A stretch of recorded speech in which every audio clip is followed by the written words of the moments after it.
ഉണ്ടാക്കിയാലോ? ഞാൻ Thasni Basheer, welcome to my cooking video. ഞാനിവിടെ 2 കടച്ചക്കയാണ് എടുത്തിട്ടുള്ളത്. ഇതിൻ്റെ തൊലിയൊക്കെ കളഞ്ഞ് ഇതേ രീതിയിൽ ചെറിയ കഷ്ണങ്ങളായിട്ട് മുറിച്ച് വെള്ളത്തിലിട്ട് വെക്കണം. വെള്ളത്തിലിട്ട് വെച്ചിട്ടില്ലെങ്കിൽ അതിൻ്റെ കളറ് മാറിപ്പോവും.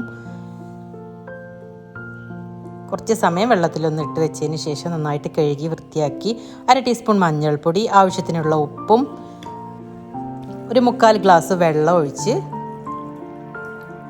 നന്നായിട്ടൊന്ന് ഇളക്കി യോജിപ്പിച്ച്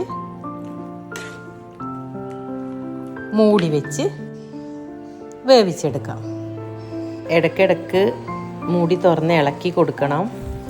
അപ്പോൾ വെള്ളം മുഴുവനായിട്ട് വറ്റിയിട്ടില്ല. കുറച്ച് സമയം കൂടി ഒന്ന് മൂടി വെച്ച് വേവിച്ചെടുക്കാം.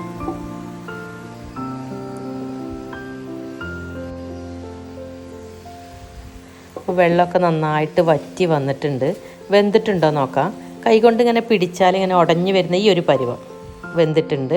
ഇനി 1/4 കപ്പ് തേങ്ങ, അതിലേക്ക് 1/2 ടീസ്പൂൺ മഞ്ഞൾപ്പൊടി, 1 ടീസ്പൂൺ മുളക് പൊടി, 2 ടീസ്പൂൺ മല്ലിപ്പൊടി, 1/2 ടീസ്പൂൺ വലിയ ജീരകപ്പൊടി, 1/2 ടീസ്പൂൺ കുരുമുളക് പൊടി, 4-5 ചെറിയുള്ളി, ഒരു 5-6 വെളുത്തുള്ളി, ഒരല്പം വെള്ളം ചേർത്ത് നല്ല പേസ്റ്റായിട്ട് ഇതുപോലെ ഒന്ന് അരച്ചെടുക്കാം. വെന്ത കടച്ചക്ക കയ്യിൽ കൊണ്ട് ഇതുപോലെ ഒന്ന് ഉടച്ചെടുക്കുക.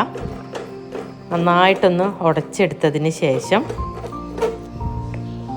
നേരത്തെ അരച്ചെടുത്ത അരപ്പ് ചേർത്ത് കൊടുക്കുക.